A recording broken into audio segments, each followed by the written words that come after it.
ಭಾರತ ದೇಶ ಸ್ವತಂತ್ರವಾದಂತಹ ಸಂದರ್ಭದಲ್ಲಿ ಈ ಭಾರತದಲ್ಲಿ ಸುಮಾರು 500 ಸಂಸ್ಥಾನಗಳು ರಾಜ್ಯವನ್ನು ಆಳ್ತಾ ಇದ್ದವು.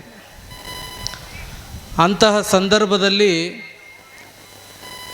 ಈ ಭಾರತ ಒಂದೇ ಭಾರತ ಆಗಬೇಕು, ಈ ಭಾರತ ಏಕ ಭಾರತ ಆಗಬೇಕು ಅನ್ನುವಂತಹ ನಿಟ್ಟಿನಲ್ಲಿ ಇಂತಹ ಭಾರತದೊಂದಿಗೆ ಮೊಟ್ಟ ಮೊದಲ ವಿಲೀನವಾಗಿರುವಂತಹ ಸಂಸ್ಥಾನ ಅದು ಯಾವುದಾದ್ರೂ ಇದ್ದರೆ ಅದು ನಮ್ಮ ಜಮಖಂಡಿ ಸಂಸ್ಥಾನ ಅನ್ನುವಂಥ ಹೆಮ್ಮೆ ಅದು ನಮ್ಮದು.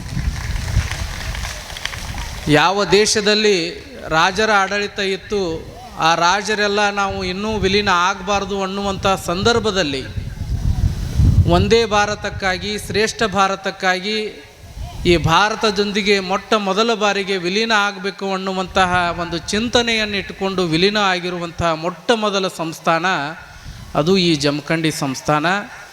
ಇಂತಹ ಐತಿಹಾಸಿಕ ಹಿನ್ನೆಲೆ ಉಳ್ಳಂತಹ ಜಮಖಂಡಿ ಇವತ್ತು ಪವಿತ್ರವಾಗಿರುವಂತಹ ಈ ಒಂದು ಓಲೆ ಮಠದಲ್ಲಿ ವಚನ ಜಾತ್ರೆ ಅನ್ನುವಂತಹ ಕಾರ್ಯಕ್ರಮದಲ್ಲಿ ನಾವೆಲ್ಲ ಪಾಲ್ಗೊಂಡಿದ್ದೇವೆ. ಇವತ್ತು ನೀವೆಲ್ಲ ಇಷ್ಟೊಂದು ಭಕ್ತಿ ಶ್ರದ್ಧೆಗಳಿಂದ ಈ ಕಾರ್ಯಕ್ರಮದಲ್ಲಿ ಪಾಲ್ಗೊಂಡಿದ್ದೀರಿ. ಒಮ್ಮೆ ರವೀಂದ್ರನಾಥ್ ಟ್ಯಾಗೋರ್ ಅವರು ವಿದೇಶಕ್ಕೆ ಹೋಗಿರ್ತಾರೆ. ಇಟಲಿ ಅನ್ನುವಂತಹ ದೇಶಕ್ಕೆ ಹೋದಾಗ ಅವರನ್ನು ಸ್ವಾಗತ ಮಾಡಲಿಕ್ಕೆ ಮಕ್ಕಳ ಕೈಯಲ್ಲಿ ಗುಲಾಬಿ ಹೂವನ್ನು ಕೊಟ್ಟು ನಿಂದ್ರಿಸಿರ್ತಾರೆ. ಅವರು ಆ ದೇಶದ ವಿಮಾನ ನಿಲ್ದಾಣದಲ್ಲಿ ಇಳಿತಾರೆ. ಇಳಿದ ತಕ್ಷಣ ಅವರನ್ನು ಸ್ವಾಗತ ಮಾಡಿಕೊಳ್ಳಿಕ್ಕೆ ನಿಂತಿರುವಂತಹ ಮಕ್ಕಳು, ಅದರಲ್ಲಿ ಒಂದು ಮಗು ಏನು ಮಾಡ್ತದೆ ಅಂತಂದರೆ ಗುಲಾಬಿ ಹೂವನ್ನು ಕೊಟ್ಟು ಐ ಲವ್ ಇಂಡಿಯಾ ಅಂತ ಹೇಳ್ತದೆ. ಆವಾಗ ರವೀಂದ್ರನಾಥ್ ಟ್ಯಾಗೋರ್ ಅವರು ಹೇಳ್ತಾರೆ, ಪ್ರಶ್ನೆಯನ್ನು ಕೇಳ್ತಾರೆ ಅವರು, ವೈ ಯು ಲವ್ ಇಂಡಿಯಾ ಅಂತ ಹೇಳಿ. ಆ ಮಗು ಏನು ಹೇಳಿರ್ತದೆ ಅಂದರೆ ನಾನು ಭಾರತವನ್ನು ಪ್ರೀತಿಸ್ತೀನಿ ಅಂತ ಹೇಳ್ತದೆ. ಆವಾಗ ರವೀಂದ್ರನಾಥ್ ಟ್ಯಾಗೋರ್ ಅವರು ಮತ್ತೆ ಪ್ರಶ್ನೆಯನ್ನು ಹಾಕ್ತಾರೆ, ಯಾಕೆ ನೀನು ಭಾರತವನ್ನು ಪ್ರೀತಿಸ್ತೀಯಾ ಅಂಥೇಳಿ. ಆವಾಗ ಆ ಮಗು ಎಂತಹ ಒಂದು ಅದ್ಭುತ ಮಾತನ್ನು ಹೇಳ್ತದೆ ಅಂತಂದರೆ, ಭಾರತೀಯರು ದೇವರನ್ನು ಪ್ರೀತಿಸ್ತಾರೆ, ಅದಕ್ಕೆ ನಾನು ಭಾರತವನ್ನು ಪ್ರೀತಿಸ್ತೇನೆ ಅನ್ನುವಂಥ ಮಾತನ್ನು ಆ ಮಗು ಹೇಳ್ತದೆ. ಅಂದರೆ ನಾವೆಲ್ಲ ಅರ್ಥ ಮಾಡಿಕೊಳ್ಬೇಕು, ಭಾರತೀಯರಾದಂತಹ ನಾವೆಲ್ಲ ಎಂತಹ ಒಂದು ದೈವ ಭಕ್ತಿಯನ್ನು ಹೊಂದಿರುವಂಥವರು. ವಿಶೇಷವಾಗಿ ಈ ಜಮಖಂಡಿ ಪರಿಸರ, ಈ ಕೃಷ್ಣಾ ನದಿ ಪರಿಸರ, ಇದು ಎಂತಹ ಪರಿಸರ ಅಂತಂದರೆ, ಒಬ್ಬರು ಹೇಳ್ತಾರೆ, ಜಮಖಂಡಿಯಲ್ಲಿ ಹರಿಯುವಂಥ ಏನು ಈ ಕೃಷ್ಣಾ ನದಿ ದಂಡೆಯಲ್ಲಿ ಹರಿಯುವಂತಹ ಈ ಕೃಷ್ಣೆಯ ಪ್ರವಾಹ ಯಾವ ರೀತಿಯಾಗಿರುತ್ತದೆ ಅಲ್ಲ, ಇಲ್ಲಿ ಹರಿಯುವಂತಹ ಕೃಷ್ಣೆಯ ಪ್ರವಾಹದಂತೆ ಈ ಜಮಖಂಡಿಯ ಸುತ್ತಮುತ್ತಲಿನ ಗ್ರಾಮಗಳು ಹಾಗೂ ಜಮಖಂಡಿಯಲ್ಲಿ ಭಕ್ತಿಯ ಪ್ರವಾಹ ಹರಿತಾ ಇದೆ ಅನ್ನುವಂಥ ಮಾತುಗಳನ್ನು ನಾವು ಒಬ್ಬರು ಇತಿಹಾಸಕಾರರು ಹೇಳೋದನ್ನು ಕೇಳುತ್ತೇವೆ.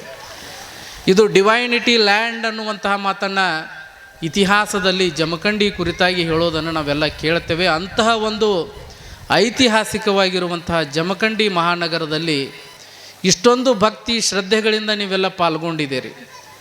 ಇದಕ್ಕೆ ಕಾರಣ ಮತ್ತೇನೂ ಅಲ್ಲ, ನಮ್ಮ ಪೂಜ್ಯರು ಅವರೇನು ಭಾಳ ವರ್ಷಗಳಿಂದ ನಿಮ್ಮ ಪರಿಚಯ ಇದ್ದವರಲ್ಲ. ಆನಂದ ದೇವರು ಸುಮಾರು 16 ವರ್ಷಗಳಿಂದ ಇಲ್ಲಿದ್ದವರಲ್ಲ, ಕೇವಲ 6 ತಿಂಗಳು ಆಗಿಲ್ಲ ಅವರು ಇಲ್ಲಿ ಬಂದು. ಅವರೊಂದು ಸಂಕಲ್ಪವನ್ನು ಮಾಡಿದರು, ನಮ್ಮೆಲ್ಲ ಜನರನ್ನು ಕೂಡಿಸಿ ಒಂದು ಒಳ್ಳೆಯ ಕಾರ್ಯಕ್ರಮವನ್ನು ಮಾಡಬೇಕು, ಪ್ರತಿ ವರ್ಷದ ಜಾತ್ರೆಯನ್ನು ವಚನ ಜಾತ್ರೆಯನ್ನಾಗಿ ಮಾಡಬೇಕು. ಆ ಹಂತದ ಅವರ ಸಂಕಲ್ಪಕ್ಕೆ ಯಾವುದೇ ಒಂದು ಸೀಮಿತವಾಗದೆ ಎಲ್ಲ ಜಾತಿಯ, ಎಲ್ಲ ಧರ್ಮದ, ಎಲ್ಲ ವರ್ಗದ ಭಕ್ತರು ಸೇರಿಕೊಂಡು ಅವರಿಗೆ ಕೈ ಜೋಡಿಸಿದಾರಲ್ಲ, ಇದು ನಿಜಕ್ಕೂ ಕೂಡ ಅಭಿಮಾನವನ್ನು, ಹೆಮ್ಮೆ ತರುವಂತಹ ಕೆಲಸ. ಇದು ನಮ್ಮ ಜಮಖಂಡಿಯ ಜನರ ಒಂದು ಶಕ್ತಿ ಅಂತ ಹೇಳಲಿಕ್ಕೆ ಒಂದು ಹೆಮ್ಮೆ ಅನ್ನಿಸ್ತದೆ. ಅಂತಹ ಪೂಜ್ಯರ ಈ ಒಂದು ಕೆಲಸ ನಿಜವಾಗಲೂ ಕೂಡ ಅವರು ತಮ್ಮ ಊರಿನಲ್ಲೂ ಕೂಡ ಇಂತಹ ಕಾರ್ಯಕ್ರಮಗಳನ್ನು ಮಾಡ್ತಾಯಿದ್ರು. ಆದರೆ ಅಲ್ಲಿ ಅವರು ಸ್ವಯಂ ಪ್ರೇರಣೆಯಿಂದ, ಸ್ವಂತ ಶಕ್ತಿಯಿಂದ ಮಾಡ್ತಾಯಿದ್ರು. ಇವತ್ತು ಈ ಜಮಖಂಡಿಯಲ್ಲಿ ಅವರಿಗೆ ಒಂದು ಒಳ್ಳೆಯ ಭಕ್ತರ ಶಕ್ತಿ ಅವರ ಜೊತೆಗೆ ಸೇರಿಕೊಂಡ ಕಾರಣಕ್ಕಾಗಿ ಇವತ್ತು ಇಷ್ಟು ದೊಡ್ಡ ಕಾರ್ಯಕ್ರಮವನ್ನು ನಾವು ಇಲ್ಲೆಲ್ಲ ನೋಡ್ತಾ ಇದ್ದೇವೆ. ಇಂತಹ ಪೂಜ್ಯರ ಕಾರ್ಯಕ್ಕೆ ನೀವೆಲ್ಲ ಕೈ ಜೋಡಿಸಿದ್ದೀರಿ. ನಮ್ಮ ಜೀವನದಲ್ಲಿ ನಾವು ಯಾವುದನ್ನು ಒಯ್ಯೋದಿಲ್ಲ. ಕಡ್ಕೊಳ್ಳೋದು ಮಡಿವಾಳಪ್ಪನವರು ಒಂದು ಕಡೆ ಭಾಳ ಚೆನ್ನಾಗಿ ಹೇಳ್ತಾರೆ, ದ್ರವ್ಯ ಗಳಿಸಿದಿ ಬಂಡಿಗೆ ಬಂಡಿ, ಒಂದೂ ದಿನ ಉಣಲಿಲ್ಲ ಮೆಣಸಿನ ಹಿಂಡಿ, ಸಾಯೋ ತನಕ ಸಪ್ಪನ ಅಂಬಲಿ ಉಂಡಿ, ಸತ್ತ ಮ್ಯಾಲ ಹೇರ್ತಾರೋ ನಿನ್ನ ತಲೆ ಮ್ಯಾಲ ಹೆಂಡಿ.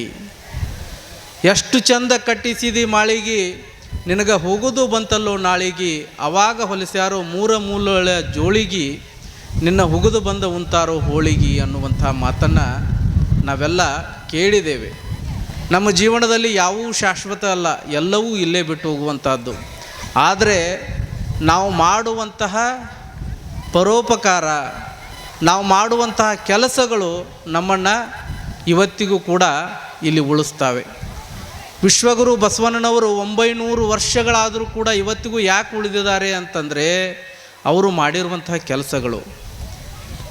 ಯಾವ ಶತಮಾನದಲ್ಲಿ ಯಾವ ಮನೆಯಲ್ಲಿ ತನಗೆ ನೀಡಿರುವಂತಹ ಉಪನಯನ ಸಂಸ್ಕಾರ ತನ್ನ ಅಕ್ಕನಿಗೆ ತನ್ನ ಸಹೋದರಿಗೆ ಇಲ್ಲ ಅನ್ನೋ ಕಾರಣಕ್ಕಾಗಿ ಮನೆಯ ಬಿಟ್ಟು ಹೊರಗೆ ಹೋದಂತಹ ಬಸವಣ್ಣನವರು ತನಗೆ ನೀಡಿರುವಂಥ ಅಧಿಕಾರ, ತನಗೆ ನೀಡಿರುವಂತಹ ಒಂದು ದೀಕ್ಷೆ ಸಂಸ್ಕಾರ, ಅದು ನನ್ನ ಮನೆಯಲ್ಲಿ ನನಗೆ ಅಕ್ಕನಿಗಿಲ್ಲ ನನ್ನ ಸಹೋದರಿಗಿಲ್ಲ ಅಂದ್ರೆ ನಾ ಈ ಮನ್ಯಾಗ ಇರಂಗಿಲ್ಲ ಅಂಥೇಳಿ ಮನೆ ಬಿಟ್ಟು ಅವರು ಎದಕ್ಕೆ ಹೋದರು? ಮಹಿಳೆಯರಿಗಾಗಿ ಮನೆ ಬಿಟ್ಟು ಹೋದರು. ಇವತ್ತು ಸಾವಿರಾರು ಸಂಖ್ಯೆಯ ಮಹಿಳೆಯರು ನೀವು ಮನೆ ಬಿಟ್ಟು ಯಾಕೆ ಬಂದಿರಿ ಅಂತಂದ್ರೆ ಬಸವಣ್ಣನವರ ಕೃಪೆಯಿಂದ ಅನ್ನೋದನ್ನು ನಾವೆಲ್ಲ ಅರ್ಥ ಮಾಡ್ಕೊಳ್ಬೇಕು. 900 ವರ್ಷಗಳಿಂದ ಅವರು ಮಾಡಿರುವಂತಹ ತ್ಯಾಗ, ಅವರು ಮಾಡಿರುವಂತಹ ಮಹಿಳೆಯರಿಗಾಗಿ ಮಾಡಿರುವಂತಹ ಒಂದು ಸಮಾನತೆಗಾಗಿ ಹೋರಾಡಿರುವಂತಹದ್ದು ಇವತ್ತು ನಮಗೆಲ್ಲ ಆದರ್ಶ ಆಗ್ತದೆ. ಆ ಒಂದು ವಿಶ್ವಗುರು ಬಸವಣ್ಣನವರು 12ನೇ ಶತಮಾನದ ಬಸವಾದಿ ಶಿವಶರಣರ ತತ್ವಗಳನ್ನು ಇವತ್ತಿಗೂ ಕೂಡ ನಾವು ಇದರಲ್ಲಿ ಮಾತ್ರ ಉಳಿದಿರೋದನ್ನು ನಾವು ನೋಡ್ತಾ ಇದ್ದೇವೆ. ನಮ್ಮ ತಾಯಂದಿರು ಏನು ಮನೆಯಲ್ಲಿ ಸಂಸ್ಕಾರವನ್ನು ಕೊಡ್ತಾರೆ, ಮಕ್ಕಳಿಗೆ ಒಂದು ಸಂಸ್ಕಾರವನ್ನು ಕೊಡ್ತಾರೆ, ಆ ಸಂಸ್ಕಾರದಲ್ಲಿ ಮಾತ್ರ ನಾವು 12ನೇ ಶತಮಾನದ ಶರಣರ ವಿಚಾರಧಾರೆಗಳನ್ನು, ಆ ಒಂದು ಸಂಸ್ಕಾರಗಳನ್ನು ನಾವು ನೋಡ್ತಾ ಇದ್ದೇವೆ. ಇವತ್ತು ಇಷ್ಟೊಂದು ಸಂಖ್ಯೆಯಲ್ಲಿ ನೀವೆಲ್ಲ ಈ ಒಂದು ಕಾರ್ಯಕ್ರಮದಲ್ಲಿ ಪಾಲ್ಗೊಂಡಿದ್ದೀರಿ. ವಿಶೇಷವಾಗಿ ಎಲ್ಲರೂ ಕೂಡ ನಮ್ಮ ಜೀವನದಲ್ಲಿ ನಾವು ಶಾಶ್ವತವಾಗಿರುವಂತಹ ಆನಂದವನ್ನು ಪಡಿಬೇಕು ಅನ್ನುವಂತಹ ಸಂಕಲ್ಪವನ್ನು ಮಾಡಿ, ಸಂಸಾರದ ಜಂಜಡದಿಂದ ಮುಕ್ತಿ ಆಗಬೇಕು ಅನ್ನುವಂತಹ ಸಂಕಲ್ಪವನ್ನು ಮಾಡಿ ಇಂತಹ ಮಠ ಮಂದಿರಗಳಿಗೆ ಗುರುಗಳ ಹತ್ತಿರ ನಾವೆಲ್ಲ ಬರ್ತೇವೆ. ಇಂತಹ ಗುರುಗಳ ಹತ್ತಿರ ಬರೋದರಿಂದ ನಾವು ಒಂದಿಷ್ಟು ಸಂಸ್ಕಾರವನ್ನು, ಸಂಸ್ಕೃತಿಯನ್ನು ಪಡಿತೇವೆ. ಆ ಸಂಸ್ಕಾರ ಸಂಸ್ಕೃತಿಯಿಂದ ನಮ್ಮ ಸಮಾಜ ಉದ್ಧಾರ ಆಗ್ತದೆ ಅನ್ನುವಂಥ ಭಾವನೆಯಿಂದ ಇವತ್ತು ನಮ್ಮ ಆನಂದ ದೇವರು ಈ ಒಂದು ಜಮಖಂಡಿಯ ಮಹಾನಗರದಲ್ಲಿ ಒಂದು ವಿಶೇಷವಾಗಿರುವಂಥ ಕಾರ್ಯಕ್ರಮಗಳನ್ನು ಇಲ್ಲಿ ಮಾಡ್ತಾ ಇದ್ದಾರೆ. ಅವರು ಮಾಡುವಂತಹ ಕಾರ್ಯಕ್ರಮ ಅವರು ಸ್ವಾರ್ಥಕ್ಕಾಗಿ ಮಾಡ್ತಾ ಇಲ್ಲ, ಸಮಾಜಕ್ಕಾಗಿ ಮಾಡ್ತಾ ಇದ್ದಾರೆ. ಅಭಿನವ ಡಾಕ್ಟರ್ ಕುಮಾರ ಚನ್ನಬಸವ ಮಹಾಸ್ವಾಮಿಗಳವರು ಈ ಮಠವನ್ನು ಚೆನ್ನಾಗಿ ಕಟ್ಟಿದರು, ಸಾಹಿತ್ಯಿಕವಾಗಿ ಮಠವನ್ನು ಬೆಳೆಸಿದರು. ನಮ್ಮ ಆನಂದ ದೇವರು ಏನು ಮಾಡ್ತಾ ಇದ್ದಾರೆ ಅಂತಂದರೆ ಜಮಖಂಡಿಯಲ್ಲಿ ಸಮಾಜವನ್ನು ಕಟ್ಟುವಂತಹ ಕೆಲಸವನ್ನು ಮಾಡ್ತಾ ಇದ್ದಾರೆ. ಎಲ್ಲ ಸಮಾಜದ ಜನರನ್ನು ಒಂದುಗೂಡಿಸ್ಕೊಂಡು ಹೋಗುವಂತಹ ಕೆಲಸವನ್ನು ನಮ್ಮ ಪೂಜ್ಯ ಶ್ರೀ ಆನಂದ ದೇವರು, ನಮ್ಮ ಪೂಜ್ಯ ಶ್ರೀ ಇಲ್ಲಿರುವಂಥ ಎಲ್ಲ ನಮ್ಮ ಮಠಗಳ ಗುರುಗಳೊಂದಿಗೆ ಕೂಡಿ ಅಂಥ ಕೆಲಸವನ್ನು ಮಾಡಬೇಕು ಅಂಥೇಳಿ ಸಂಕಲ್ಪವನ್ನು ಮಾಡಿದ್ದಾರೆ. ಅವರ ವಯಸ್ಸು ಸಣ್ಣದಿರಬಹುದು, ಆದರೆ ಅವರ ವಿಚಾರಧಾರೆಗಳು ಬಹಳ ದೊಡ್ಡದಾಗಿದ್ದಾವೆ. ಆ ಎಲ್ಲ ವಿಚಾರಧಾರೆಗಳಿಗೆ ನೀವು ನೀರನ್ನು ಎರೆಯುವುದರ ಮುಖಾಂತರ, ಅವರಿಗೆ ಒಂದು ಶಕ್ತಿಯಾಗಿ ನಿಲ್ಲುವ ಮುಖಾಂತರ, ಏನು ಜಮಖಂಡಿಯ ಓಲೆ ಮಠ ಒಂದು ಸುವರ್ಣ ಕಾಲ ಅಂತ ಏನು ಹೇಳ್ತೀವಿ, ಆ ಒಂದು ಸುವರ್ಣ ಯುಗ ಮತ್ತೆ ಈ ನಮ್ಮ ಆನಂದ ದೇವರಿಂದ ಅದು ಮೂಡಬೇಕು. ಯಾಕಂತಂದರೆ ಇವತ್ತು ಓಲೆ ಮಠಕ್ಕೆ ಭಾಳ ದೊಡ್ಡ ಇತಿಹಾಸ ಇದೆ, ಪರಂಪರೆ ಇದೆ, ಒಂದು ಒಳ್ಳೆಯ ಸಂಸ್ಕೃತಿ ಇದೆ. ಈ ಮಠ ಯಾವ ಶರಣರ ವಚನ ಸಾಹಿತ್ಯ ನಾಶ ಆಗಿ ಹೋಗ್ತಾ ಇತ್ತು, ಅಂತಹ ವಚನ ಸಾಹಿತ್ಯವನ್ನು ಉಳಿಸಿದ ಶ್ರೇಯಸ್ಸು ಅದು ಈ ಓಲೆ ಮಠಕ್ಕೆ ಸಲ್ತದೆ. ಇದಕ್ಕೆ ಓಲೆ ಮಠ ಅಂತ ಹೇಳಿ ಹೆಸರು ಬಂತು. ತಾಳೆಗರಿಗಳನ್ನು, ತಾಡೋಲೆಗಳನ್ನು ರಕ್ಷಿಸುವಂತಹ ಕೆಲಸವನ್ನು ಮಾಡಿರುವಂತಹ ಕರ್ನಾಟಕದ ಏಕೈಕ ಮಠ ಅದು ಯಾವುದಾದ್ರೂ ಇದ್ದರೆ ಅದು ಜಮಖಂಡಿಯ ಓಲೆ ಮಠ ಅಂತ ಹೇಳಲಿಕ್ಕೆ ತುಂಬ ಅಭಿಮಾನ ಅನ್ನಿಸ್ತದೆ. ಇಂತಹ ಮಠ ಇವತ್ತು ಈ ನಾಡಿನಲ್ಲಿ ಒಂದು ಒಳ್ಳೆಯ ಕೆಲಸವನ್ನು ಮಾಡಬೇಕು ಅನ್ನುವಂಥದ್ದನ್ನು ನಮ್ಮ ಆನಂದ ದೇವರ ಮುಖಾಂತರವಾಗಿ ಆ ಒಂದು ಸಂಕಲ್ಪವನ್ನು ಇಟ್ಕೊಂಡು ಅವರು ಈ ಸಮಾಜದಲ್ಲಿ ಕೆಲಸವನ್ನು ಮಾಡ್ತಾ ಇದ್ದಾರೆ.